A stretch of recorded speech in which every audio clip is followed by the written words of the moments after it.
창세기 5장 18절부터 24절까지입니다. 야렛은 162세에 에녹을 낳았고 에녹을 낳은 후 800년을 지내며 자녀를 낳았으며 그가 962세를 향수하고 죽었더라. 에녹은 65세에 무드셀라를 낳았고 무드셀라를 낳은 후 300년을 하나님과 동행하며 자녀를 낳았으며 그가 365세를 향수하였더라. 에녹이 하나님과 동행하더니 하나님이 그를 데려가심으로 세상에 있지 아니하였더라. 아멘. 할렐루야. 창세기 5장에는 한 가지 특징이 있습니다.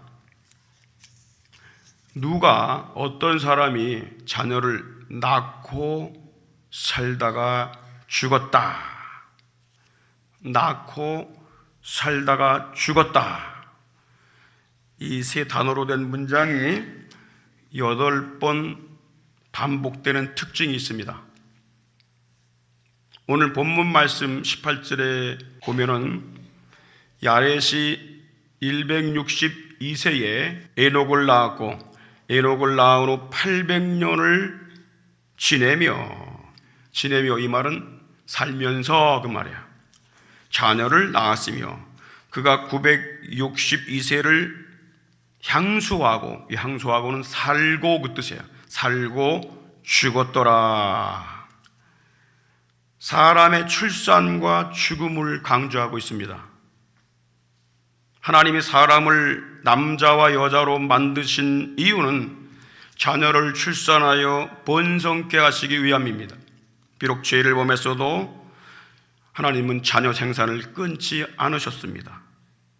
그리고 그들 날수를 채웠을 때에 세상을 떠나게 하셨습니다. 사람은 하나님을 믿든 믿지 않든, 죄를 범했든 범치 않았든, 용서를 받았든 받지 않았든 자녀를 낳고 살다가 세상을 떠나야 할 존재임을 알려주신 것입니다. 사람이 세상을 떠나는 두 가지 방법이 있습니다. 첫째는 육체의 죽음을 통하여 세상을 떠나는 방법입니다. 거의 대부분이 다 육체 죽음을 통해서 이 땅을 떠납니다. 두 번째는 죽음을 경험하지 않고 세상을 떠나는 방법입니다. 세상에 특별한 방법으로 죽은 사람이 몇 사람이 있습니다. 에녹과 엘리야입니다. 창세기 5장에서는 모든 사람들이 육체의 죽음을 통하여 세상을 떠났다고 기록하고 있는데 오직 에녹은 죽음을 당하지 않고 하나님이 다른 곳으로, 그분이 계신 곳으로 데리고 가셨다고 말씀합니다. 하나님이 특별히 에녹을 죽음을 거치지 않고 휴거시키신 이유, 이 첫 번째 휴거입니다. 휴거시키신 이유가 무엇일까? 하나님께서 에녹이 어떤 사람이었기에 그를 죽음을 넘어서 그 나라로 데리고 가신 것일까? 여기에 대한 말씀을 나누려고 합니다. 첫 번째로 에녹은요, 하나님과 동행하는 삶을 살았다고 말씀합니다. 24절에 보게 되면 에녹이 하나님과 동행하더니 그랬어요. 땅에서 육체를 가진, 썩을 육체를 가진 에녹이 보이지 않는 영이신 하나님과 동행했다고 말씀합니다. 어떻게 육체를 가진 인간이 영이신 보이지 않는 하나님과 동행할 수가 있습니까? 에녹이 하나님과 동행했다는 의미가 무엇일까요? 여러 가지가 있는데 두 가지만 제가 말씀드리려고 해요. 첫째는 하나님과 본질적으로 일치가 되었다는 뜻입니다.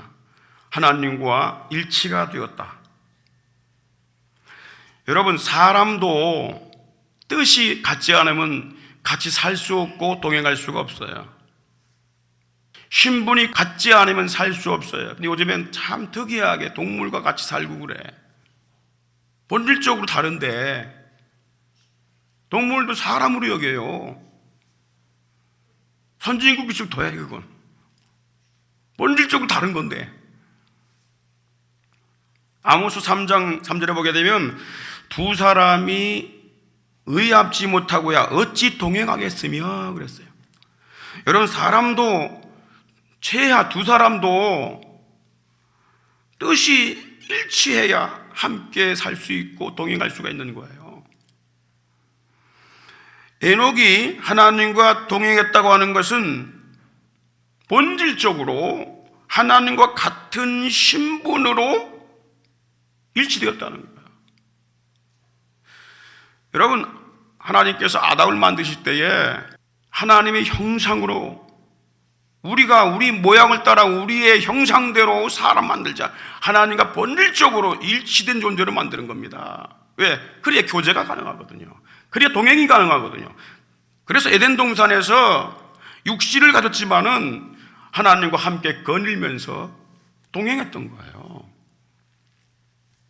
그런데 죄를 범하면서 하나님과 떨어져 나가게 됐어요. 분리가 되어버렸어요.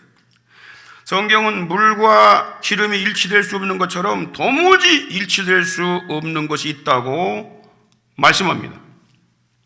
고린도후서 6장 14절로 16절에 보니까 의와 불법은 일치할 수가 없다. 빛과 어두움은 조화될 수가 없다. 사귈 수가 없다. 지금 이 빛을 비추니까 어둠은 물러가 버린 거예요. 빛이 없으면 큰 어둠이 덮어버립니다. 같이 공존할 수가 없는 거예요. 빛과 어둠은. 그리고 그리스도와 벨리알이 어찌 조화될 수가 있느냐. 마귀와 예수님과 어떻게 같이 함께 공존할 수가 있겠냐. 여기서 벨리알이라고 하는 얘기는 무가치 한 사악 그 뜻이에요. 그래서 사탄의 이름을 말합니다. 사단과 그리스도와 어찌 같이 공존할 수가 있겠냐. 믿는 자와 믿지 않는 자가 어찌 상관하며 하나님의 성전과 우상이 어찌 일치가 될 수 있겠냐. 도무지 되지 못한다는 거예요. 본질이 다르면 일치할 수 없다는 거예요. 하나님은 빛이십니다. 요한일서 1장 5절에 하나님은 빛이시라. 그 얘기는 어두움이 조금도 없다. 그런데 반면에 인간은 죄인입니다. 어둠입니다. 로마 3장 23절에 모든 사람이 죄를 범했다. 하나님과 일치될 수 없다는 거예요. 그런데 어떻게 에녹은 하나님과 같이 일치되어서 동행할 수 있었겠느냐 말이에요. 죄인이 거룩하신 하나님과 일치되려면 한 가지 조건이 있습니다. 빛이 어둠이 되든지 어둠이 빛이 되든지 둘 중에 하나예요. 죄인이 하나님과 일치되려면 죄인이 죄사함을 받고 의롭다함을 받고 본질적으로 하나님과 같은 신분이 되어야 합니다. 십자가에서 흘리신 예수의 피로 죄 씻음 받고 하나님의 자녀가 되어야 한다는 말입니다.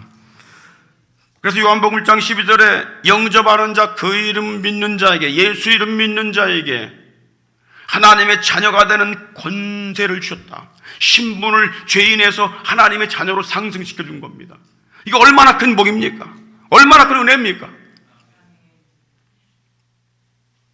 그런데 여러분 기억해야 할 게 있습니다. 본질적으로 하나님의 자녀가 되었다고 해서 우리가 저절로 그분과 일치되는 삶이 아니라는 거예요. 저절로 그분과 동행할 수가 없다는 거예요.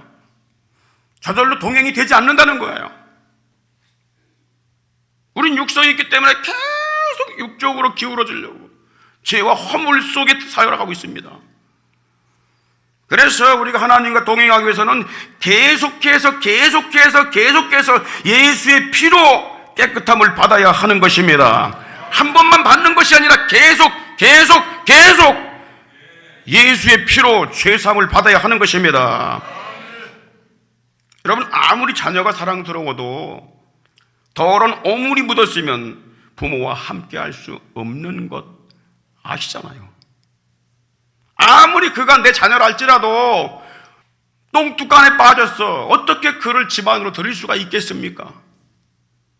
먼저 닦아줘야 되는 거예요. 성도들이 땅에서 거룩하신 하나님과 동행하기 위해서는 지속적으로 마음에 묻은 때, 행동으로 묻은 때를 예수의 피로 닦아내야 하는 것입니다.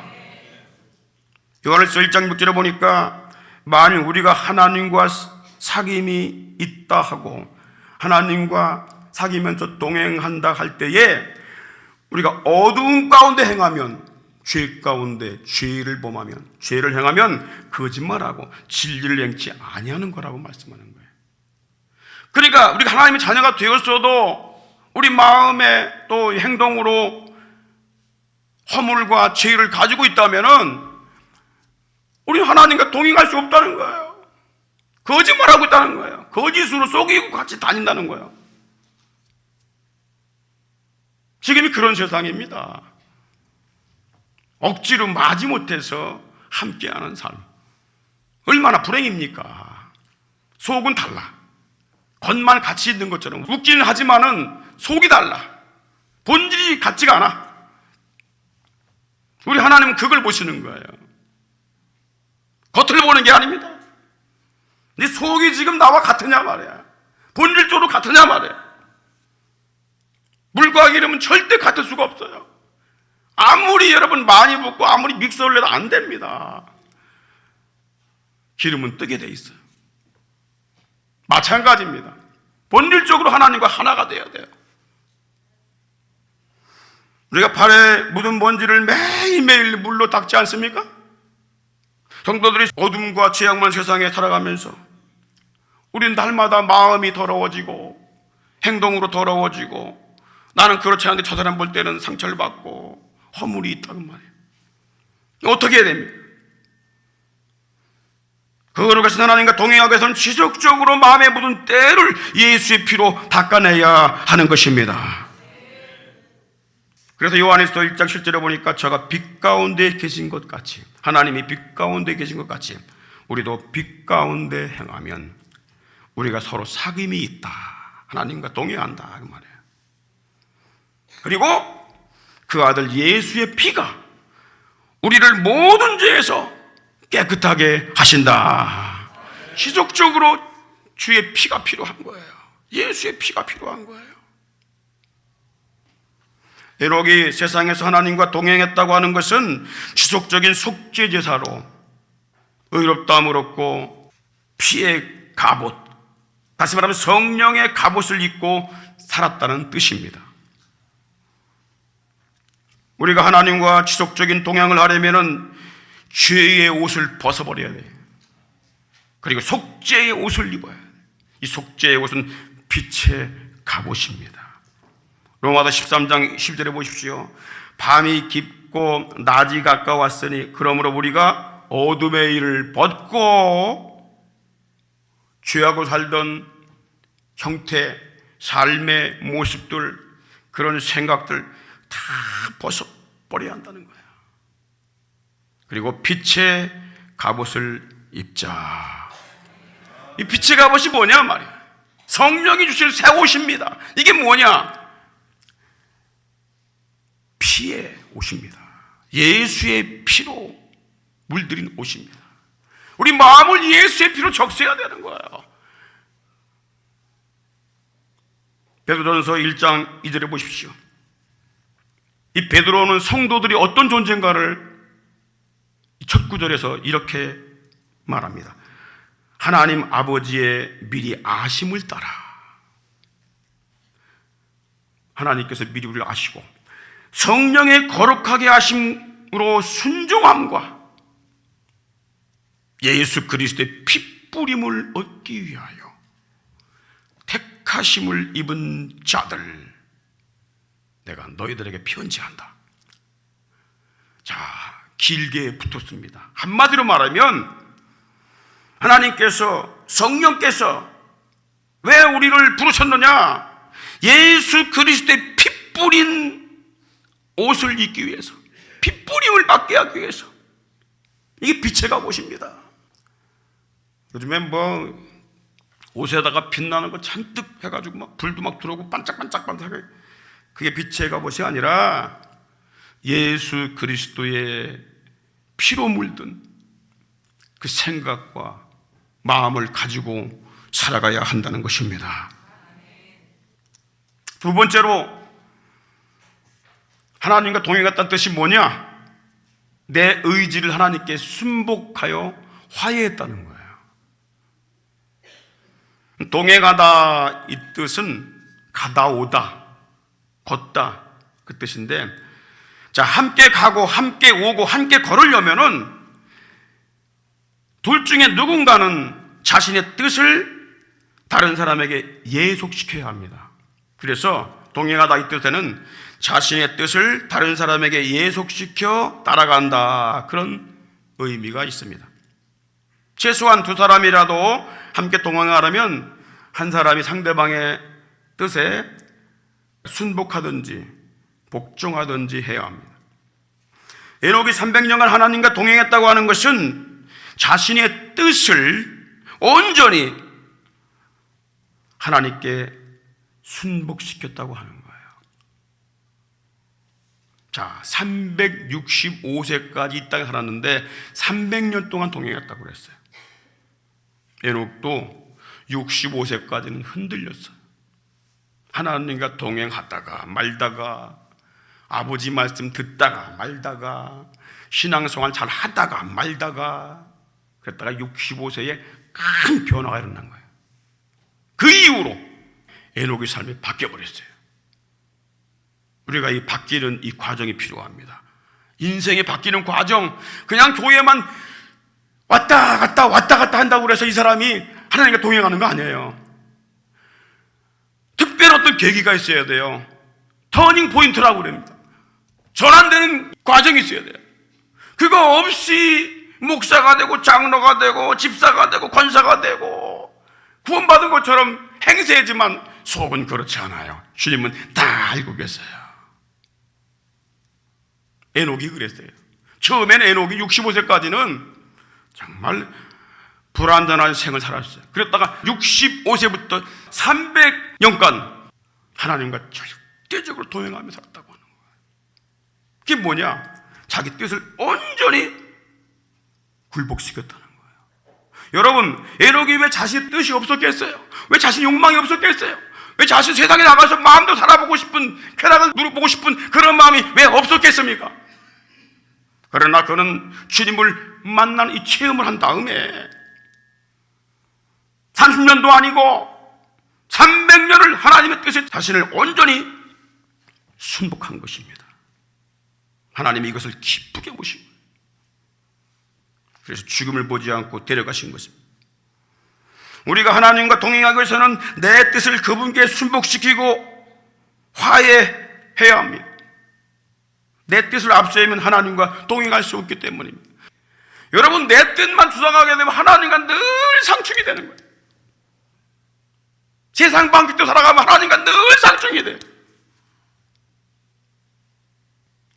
다윗은요,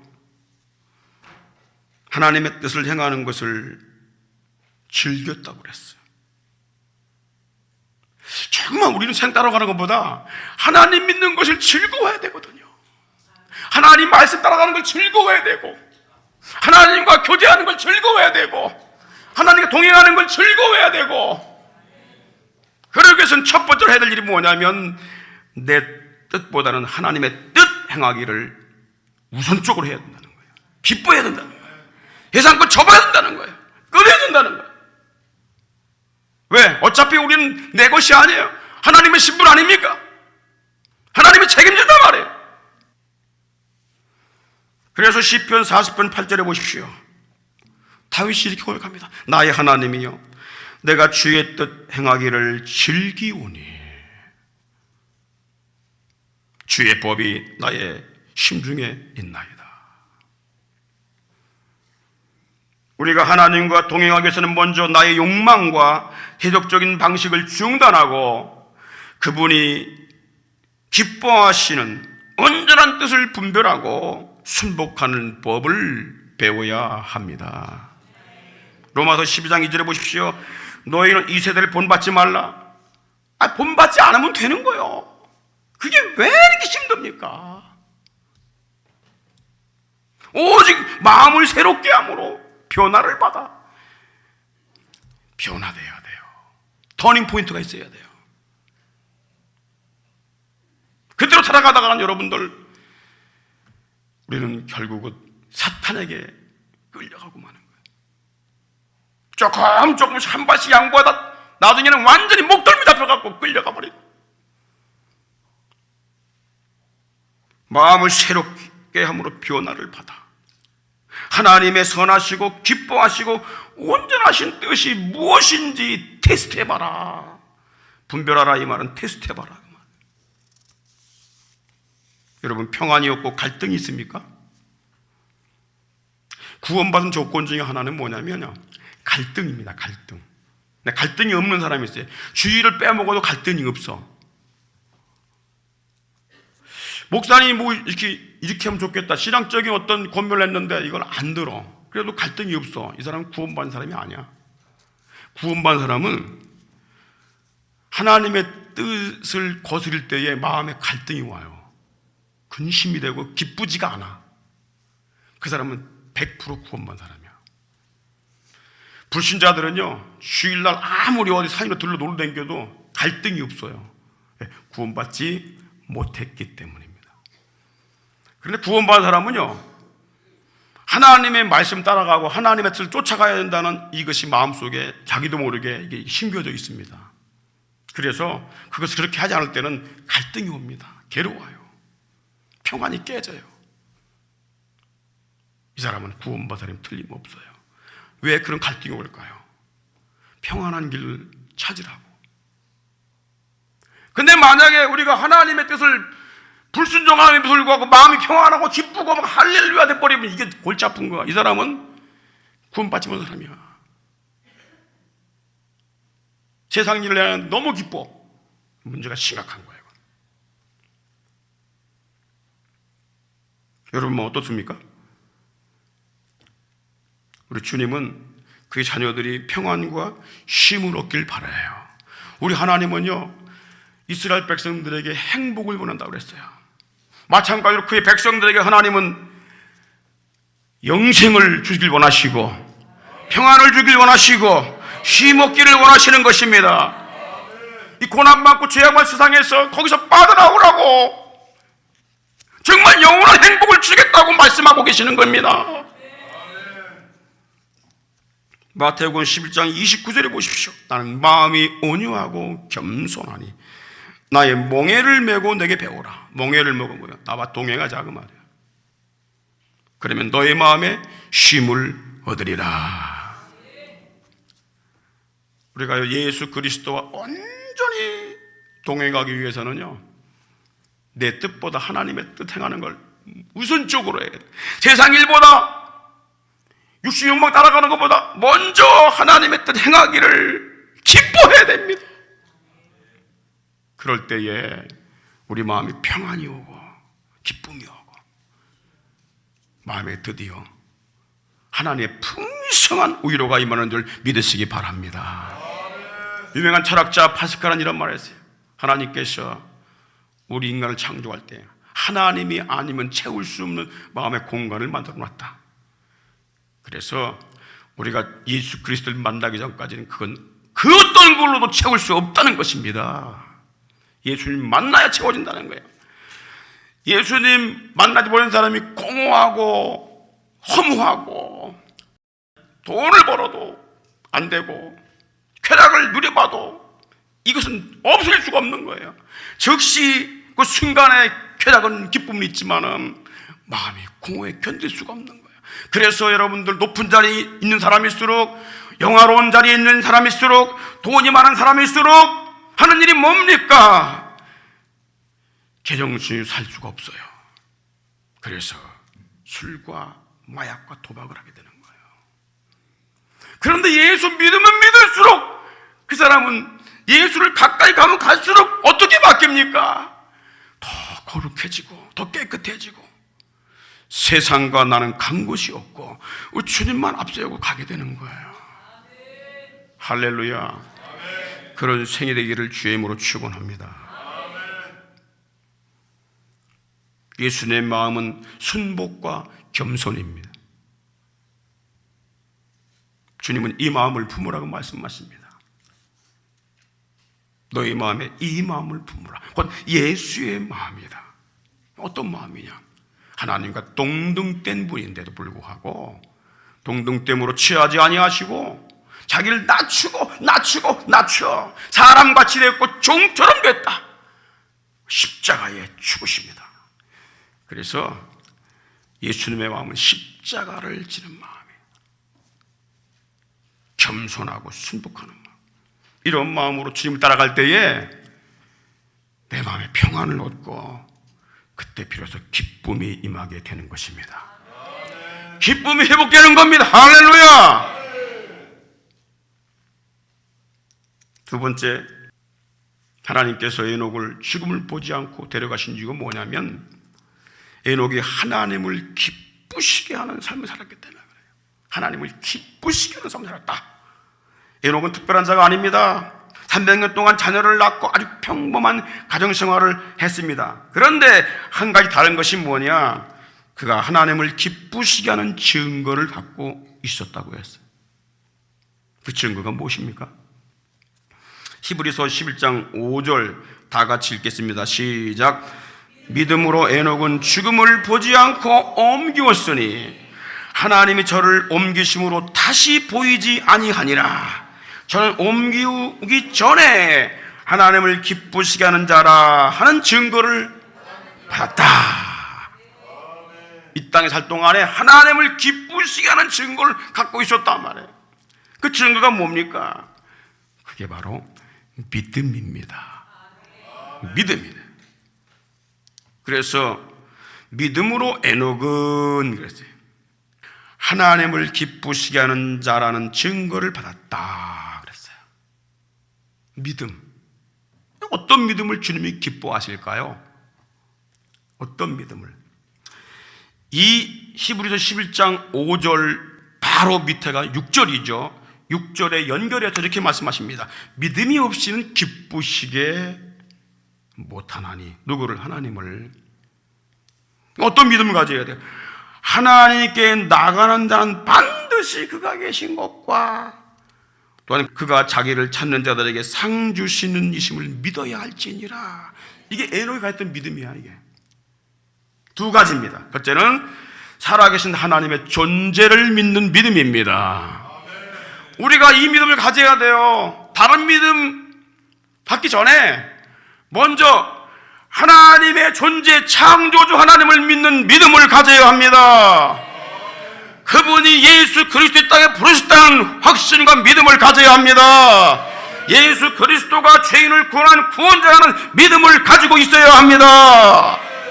여러분, 자녀가 일찍 돌아가신 부모님을 내 두 눈은 못 봤다고 해서 자기 부모가 없다고 한다면 이 자녀는 정신병자입니다.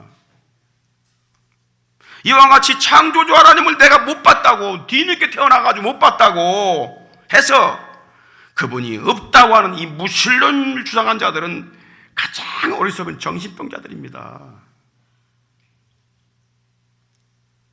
우리는 반드시 그가 계신 것, 그분이 살아계신 것, 그분에 대한 존재에 대한 믿음을 갖고 있어야 됩니다. 참신앙은 이 믿음을 가질 때 시작되는데 이거 하나님이 가장 기뻐하시는 거예요. 언제 신앙이 시작되냐? 살아계신 하나님을 믿을 때 신앙이 시작되는 것입니다. 두 번째, 에녹이 갖던 믿음이 뭐냐면 그 하나님의 능력을 믿는 것입니다. 능력을 믿는 거예요. 6절 하반절에 보면 이렇게 말씀하고 있습니다. 그가 자기를 찾는 자들에게 상 주시는 이심을 믿어야 할지니라. 이분은 능력이 많으셔. 모든 걸 다 할 수 있는 분이야. 내 문제를 해결할 수 있어. 그것을 확실히 안다면 그분께 가서 내가 부르짖지 않을 수가 없고 간구하지 않을 수가 없고 기도하지 않을 수가 없다는 것입니다. 간구하면 하나님께서 반드시 보상해 주신다. 그 믿음을 에녹이 갖고 있었던 거예요.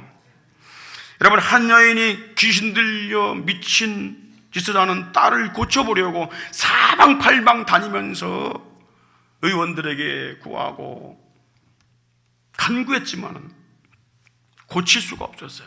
그러던 찰나에 예수께서 그 지방에 지나간다는 소문을 듣고 쫓아와서 간청을 합니다. 마태복음 7장 26절 이하에 보니까 그 여자는 헬라인이요 수로보니게 족속이라 자기 딸에게서 귀신 쫓아주시기를 간구하고를 예수께서 이르시되 이렇게 말씀하십니다.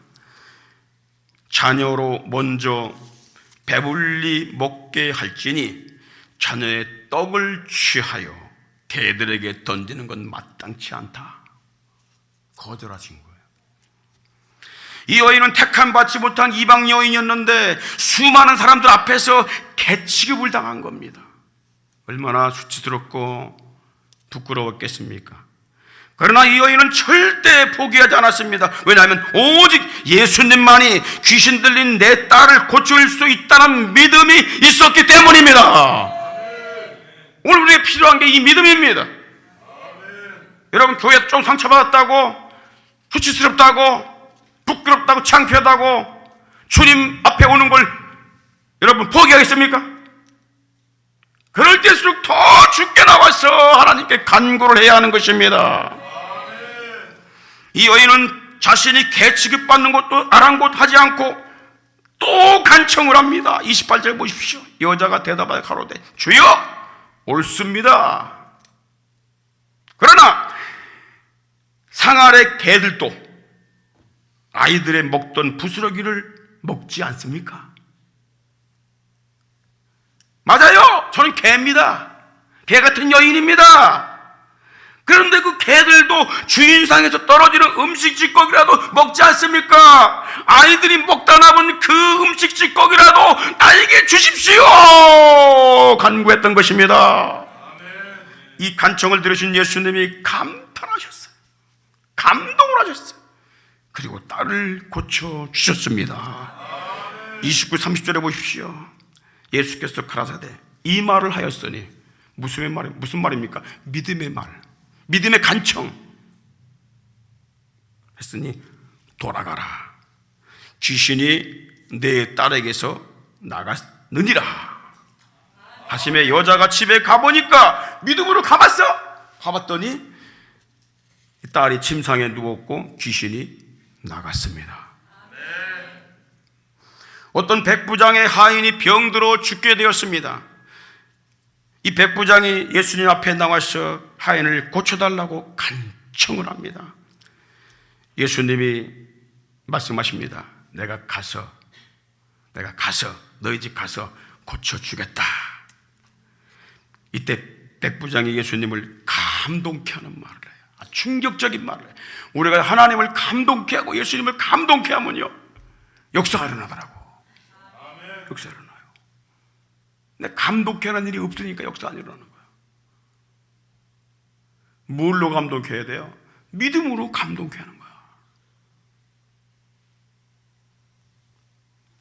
이 백부장이 어떤 말을 했습니까?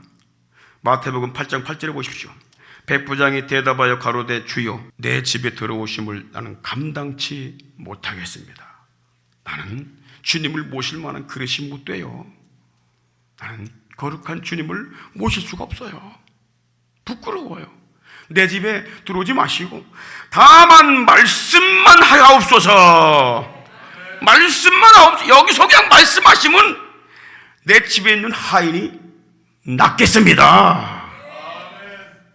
이 말씀을 들으신 예수님이 그 믿음을 최고로 칭찬하셨어요. 그러면서 보상을 해주셨어요. 어떤 보상입니까? 10절에 보십시오. 내가 진실로 너에게 이르노니 이스라엘 중 아무에게서도 이만한 믿음을 만나보지 못하였노라. 이 믿음을 필요한 거예요. 이런 믿음을 주님이 기뻐하세요. 그러면서 13절에 뭐예요? 가라 내 믿은 대로 될지어다 하시니 그 시로 하인이 나으니라. 할렐루야. 여러분, 이 믿음이 있어야 돼요. 하나님께 나올 때는요, 내 믿은 대로 될지어다, 내 소원대로 될지어다. 예수님이 귀신 들린 딸을 무엇 때문에 고쳐주셨습니까? 그가 귀신 들렸기 때문에 고쳐준 것입니까? 아닙니다. 예수님만이 내 딸을 고쳐줄 수 있다는 어머니의 간구하는 믿음 때문입니다. 여러분, 집안 식구 중에 주 앞에 나오지 않은 영혼이 있습니까? 절름발이 인생이 있습니까? 고통당하고 염려 끼치는 자가 있습니까? 염려하지 말고 하나님께서는 반드시 그 영혼을 끌어낼 수 있다, 고칠 수 있다, 믿음을 가지시기 바랍니다. 그리고 간구하십시오. 부르짖으십시오. 네 소원대로 될지어다. 예수님이 백부장의 하인을 고쳐주신 이유가 무엇입니까? 그가 죽을 병 들렸기 때문에 고쳐준 것입니까? 아닙니다. 예수님은 말씀만으로도 죽어간 자를 살릴 수 있다는 믿음을 가진 이 백부장의 간구 때문입니다. 할렐루야. 믿음 약한 자를 위해서 기도를 해줘야 돼요. 베드로가 시험에 들어서 넘어질 걸 아시고 우리 주님께서 베드로야, 사단이 너를 넘어뜨리려고, 너를 쓰러뜨리려고 청구했다. 그런데 내가 너의 믿음이 떨어지지 않기를 위해서 내가 기도를 해놨다. 누군가가 기도를 해줘야 돼요. 다시 돌이킨 후에 내 형제들을 굳게 하라. 여러분, 어른은 아이들을 거느릴 수 있고 아이들을 먹여 살 수 있는 힘이 있어요. 우리가 장성한 신앙이 되어야 돼요. 믿음 약한 자들의 믿음을 붙잡아 줘야 돼요. 그들 일으켜 세워줘야 됩니다. 기도로 도와주고 간구하면서 그들의 아픔과 슬픔을 내가 끌어안고 하나님께 간구하는 믿음이 필요합니다. 그때 하나님이 감동을 하세요. 내 기도는 물론이거니와 그것도 다 들어주시는 거예요. 할렐루야. 이것이 하나님이 기뻐하는 믿음의 삶, 주님과 동행하는 삶입니다.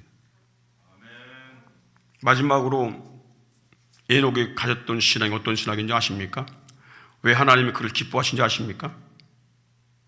종말론적인 신앙을 가졌기 때문에 그래요. 종말론적인 신앙. 그 당시에는 거의 900세 이상을 살았는데 종말론적 신앙 갖는다는 건 굉장히 힘들었어요. 왜냐하면 지금 100세도 안 되는 세상 살면서도 종말이 어딨어 이러면서 떠들어대는 거 보십시오. 그런데 지금보다 10배나 많이 살았던 그 시대에 종말을 강조하고 있다는 거예요. 종말을. 당시 세상은 죄와 불경건으로 캄캄했습니다. 죄인들이 하나님을 대항하며 거스려 말하는 강팍한 시대였어요. 여러분, 그들에게 종말과 심판을 예언을 했습니다. 유다서 1장 14절에 보십시오. 다 같이 읽겠습니다. 시작. 아담이 7세 손 에녹이 사람들에게 대하여 뭘 했다고요? 예언을 했어요. 아담의 7대 손 에녹이 뭐 했다고요? 그 당시에 사람들에게 대해서 예언을 했어요. 무슨 예언을 했습니까? 이르되 보라! 주께서 그 수많은 거룩한 자와 함께 임하셨다. 이 과거로 되어 있지만 미래에 그렇게 하신다는 거예요. 에녹이 오신다고 예언한 이 주가 누굽니까? 하나님이 아담에게 약속하신 여자의 우선 예수 그리스도십니다. 그런데 여기 보게 되면 수많은 거룩한 자들과 함께 임했다고 그랬어요. 그들은 성도들일 수도 있고, 먼저가 성도들일 수도 있고, 또 수많은 천사들일 수가 있어요. 이 예언한 걸 보게 되면 초림이 아니고 세상 마지막 때 재림임을 알 수가 있어요. 여자의 우선으로 오신 예수님이 십자가에 죽으시고 3일 만에 부활하시고 승천하실 때에 다시 오시겠다고 하신 약속의 말씀은요, 성경 전체에 흐르고 있는 종말론적인 복음입니다. 이거를 이 시대가 지금 놓치고 있습니다. 종말을 얘기를 안 해요. 마지막 있다는 걸 얘기를 안 해요. 옛날보다 10배나 더 짧게 살면서도 속고 있는 것입니다. 교회가 속고 있어요. 목사가 속고 있고 성도들이 속고 있는 것입니다. 우리 하나님 말씀을 믿어야 하는 것입니다. 사도행전 1장 11절 보십시오. 갈릴리 사람들아, 어찌하여 서서 하늘을 쳐다보느냐? 너희 가운데서 하늘로 올리우신 이 예수는 하늘로 가심을 본 그대로 오시리라. 예수님께서 이 세상에 다시 오시는 이유가 뭘까요? 두 가지입니다. 첫째는 땅에서 구원받은 성도들을 데리러 오시는 겁니다. 믿는 자를 구원하시기 위해서 오시는 것입니다. 히브리서 9장 28절 보십시오. 이와 같이 그리스도도 많은 사람의 죄를 담당하시려고 단번에 들이신 바 되었고, 이게 뭐죠?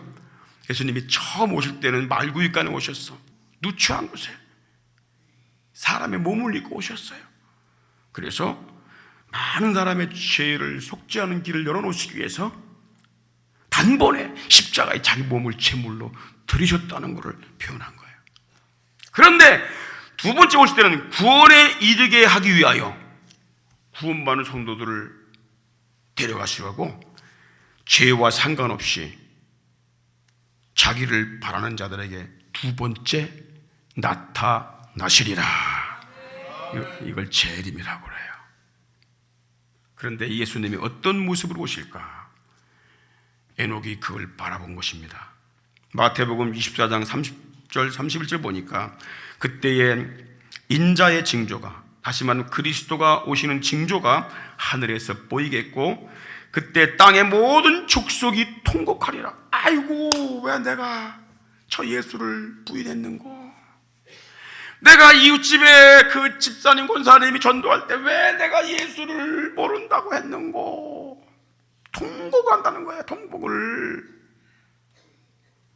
그들이 인자가 구름을 타고 능력과 큰 영광으로 오는 것을 보리라. 가시적으로 오는 거예요. 볼 수 있도록 오는 겁니다. 그런데 내가 재림주다 이미 왔다, 야, 거짓말쟁이들입니다. 누구나 다 볼 수 있도록 오신다는 거예요. 두 번째는 이 재림을 믿으시기 바랍니다. 저가 큰 나팔 소리와 천사들을 보내리니, 그렇죠, 거룩한 자와 함께 오는 거예요. 신령한 자들과 오는데, 저희가 그 택하신 자들을 하늘 이 끝에서 저 끝까지 땅 온 전체에 있는 믿는 자들을 다 사방에서 모으리라. 할렐루야. 그렇게 하시려고 오시는 것입니다. 두 번째 오시는 이유가 뭡니까? 불경건한 자들, 죄인들을 심판하시기 위해서 오시는 것입니다. 유다서 1장 14절에 다시 한번 보겠습니다. 사람들에게 이 아담의 7대손 에녹이 뭐라고 예언했습니까? 주께서 수많은 거룩한 자들과 함께 임하신다는 거예요. 그러면서 15절 이어서 이렇게 말씀하세요. 이는 무사람을 심판하사 모든 경건치 않은 자의 경건치 않게 행한 모든 경건치 않은 일. 야, 여기 경건치 않다는 게 3번 들어가죠. 경건하다는 말이 뭐냐면 하나님을 경외한다 그 말이에요. 하나님을 믿는단 말이야. 그런데 믿지 않는 자들을 지금 말하는 거예요. 믿지 않는 자들이 행한 모든 일과 또 경건치 않은 죄인의 주께 거스려 한 말, 주님을 거스려 항거하는 말, 대적하는 했던 이 모든 말을 인하여 이 말까지도 심판한다는 거예요. 말한 자들도, 그렇게 행한 일한 자들도 심판하지만은 그렇게 믿지 않고 그렇게 불경건한 말을 했던 모든 자들을 다 정죄하려 하심이라. 예수 그리스도는 먼저 믿는 자들을 구원하시려고, 그리고 하나님을 대적하여 복음을 받아들이지 않는 모든 자들에게 멸망의 형벌을 주시기 위해서 심판의 주로 다시 오신다는 사실을 믿으시기를 바랍니다. 할렐루야. 데살로니가후서 1장 7절로 9절 보십시오. 다 같이 우리 큰 목소리로 합독하겠습니다. 시작. 주 예수께서 저의 능력의 천사들과 함께 하늘로부터 불꽃 중에 나타나실 때에 하나님을 모르는 자들과 누가 심판 대상이 됩니까? 하나님을 모르는 자들, 그리고 우리 주 예수의 복음을 복종치 않은 자들, 예수 복음을 거부한 자들에게 형벌을 주시리니 이런 자들이 주의 얼굴과 그의 힘의 영광을 떠나 영원한 멸망의 형벌을 받으리로다. 결론입니다. 에녹은 하나님께 드려져 봉헌된 자였습니다. 그래서 그 이름을 에녹이라고 부른 거예요. 봉헌된 자, 드려진 자. 처음에는 에녹도 신앙이 좋지 않았어요. 드려지기는커녕 자기 멋대로 살았어요. 65세까지. 근데 65세에 특별한 은혜를 받습니다. 그리고 그때부터 생이 변화가 되어서 300년 동안, 3년도 아니고 30년도 아니고 300년 동안 하나님을 다 같이 동행하는 삶, 믿음의 삶, 하나님께 간구하는 삶, 내 뜻을 그분께 굴복하는 삶을 살게 돼요. 하나님은 너무 기뻐하셨어요. 내가 너를 샘플로 죽음을 보지 않고 데려가겠다. 그래서 수많은 사람들이 보는 앞에서 그를 데리고 갑니다. 엘리야처럼. 우리가 어떻게 에녹처럼 하나님과 동행할 수 있을까요?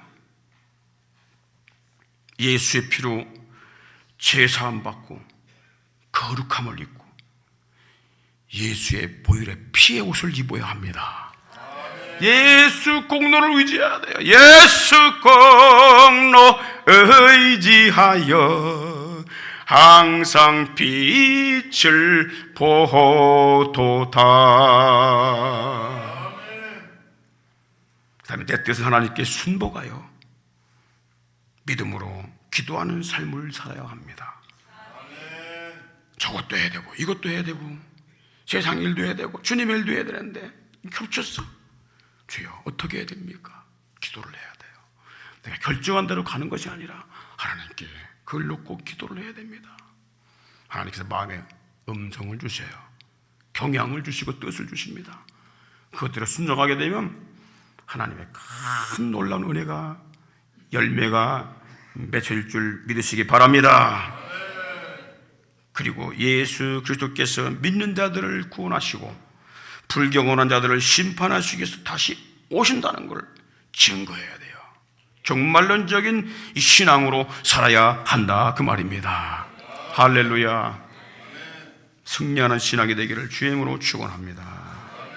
다 같이 일어나셔서 우리 함께 주와 같이 길 가는 것 힘있게 같이 부르도록 하겠습니다. 다 같이 자리에 일어나셔서 주와 같이 동행하는 것 즐거운 일 아닌가. 박수하면서 심차게 한번 다 같이 부르도록 하겠습니다.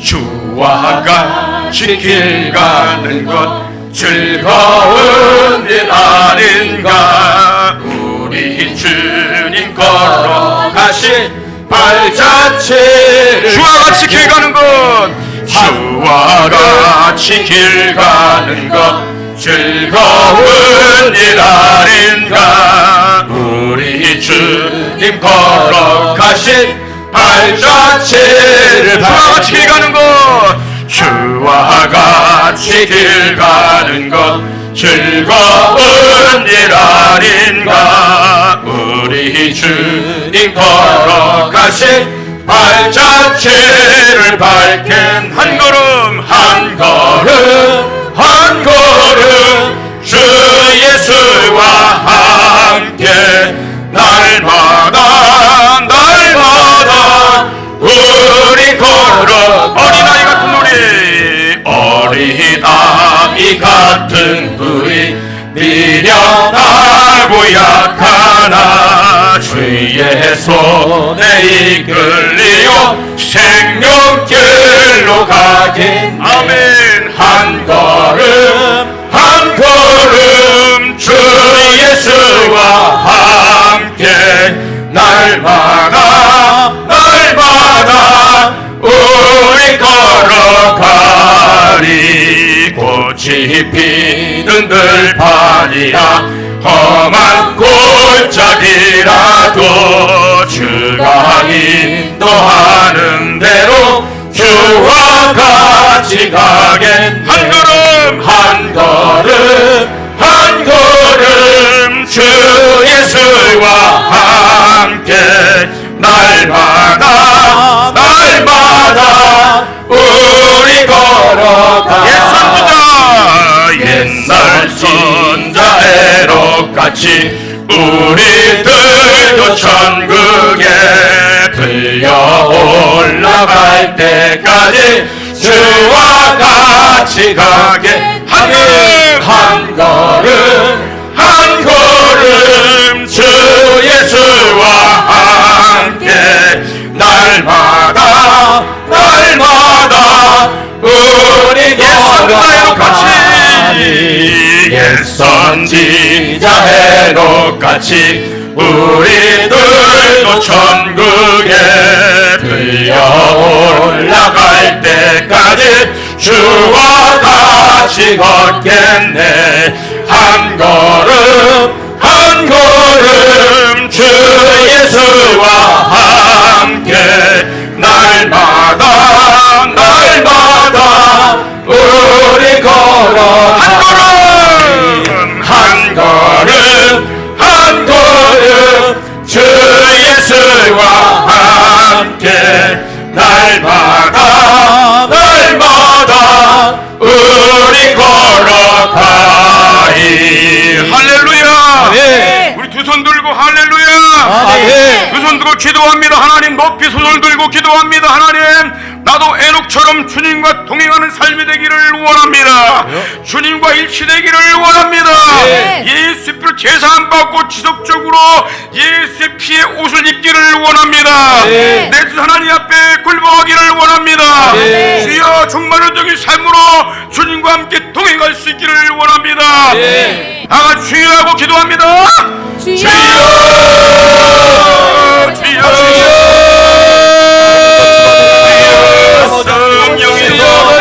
하나님 아버지 도와줘.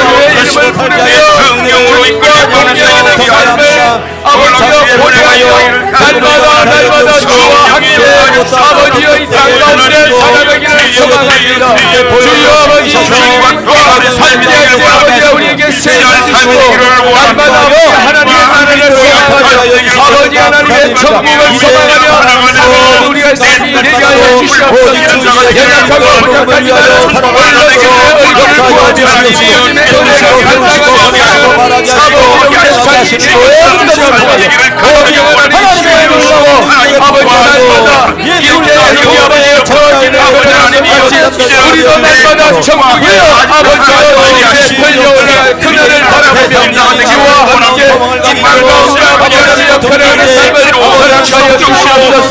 생명의 자를 아버지여 보내하여 아버지의 피해가는 이 세상에 아버지의 날마다 이세의 정신하게 하시고 아버지여 하나님의 나라를 소망하며 하나님과 아버지여 아버지여 하나님의 성령으로 아버지의 말씀을 생명의 말씀으로 하나님의 성령의 말씀으로 아버지여는 힘을 얻고 마음을 가져가야 살아가시는 하나님 성령을 주시고 아버지 하나님의 세상에 아버지의 미혹이 되지 아니하며 오늘도 아버지의 여건과 나의 모든 접근과 유산을 얘기하여 주시옵소서. 않을 수 있도록 역사여 주옵소서. 선지자 에녹같이 우리들도 천국에 들려 올라갈 때까지 주와 같이 걷겠네. 한 걸음 한 걸음 주 예수와 함께 날마다 날마다 우리 걸어가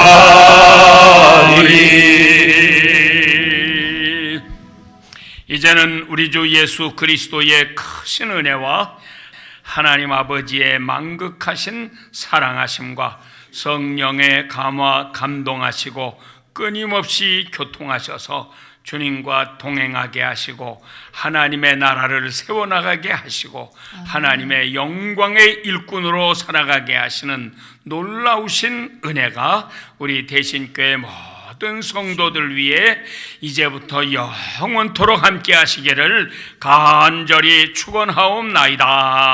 아멘. 아멘.